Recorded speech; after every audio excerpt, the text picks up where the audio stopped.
In wake of the tragedy at Parkland, schools across Florida are taking a second look at what security is needed to keep students safe. Here in Sarasota County, the debate is heated. SNN Samantha Sonner joins us in the newsroom with more. Sam? Thanks, Hallie. Both the sheriff and the superintendent have been quick to call each other out in the press, but that's resulted in very little action on school security. This is not Israel. This is not Israel. We are in full lockdown, code red. Doors were locked. You had to have a hall pass at all times. Sign-in sheets, sign-out sheets. It was very, very strict at the end of the year. And, people were more aware of, we could be next. As Sarasota County students take the summer off, the adults are trying to figure out how to protect the schools.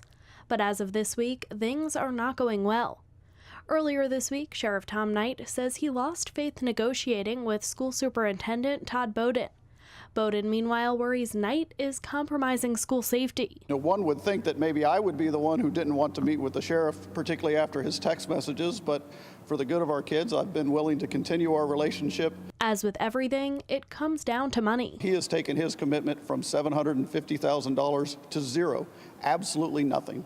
That is our offer from the sheriff, is that he's willing to contribute nothing to school safety and security. Bowden says it's Sheriff Knight's budget request for equity with the Sarasota Police Department that could result in Riverview High going from 4 resource officers to 1. The Sarasota Police Department covers both Sarasota High School and Booker High School. And at both of those schools, there is a single officer, and I certainly consider those schools to be safe and secure. Recent Riverview High grad Reagan Fox doesn't think 1 SRO will cover it. I think it's ridiculous, especially at our school, somewhere that had, multiple school threats, even a gun on campus at one point. We were on lockdown twice during the entire year, so I don't think it's right. Herald Tribune opinion editor Tom Tryon says readers are sick of the back and forth. 1, you need to focus on the kids and security, and 2, enough. Stop it. Stop playing around, playing politics. Tryon says he thinks one of the only options left is a public meeting of both parties. The sheriff has said publicly that he just doesn't trust the superintendent. And so when things get that bad, you end up not just even talking past each other, you get no talking.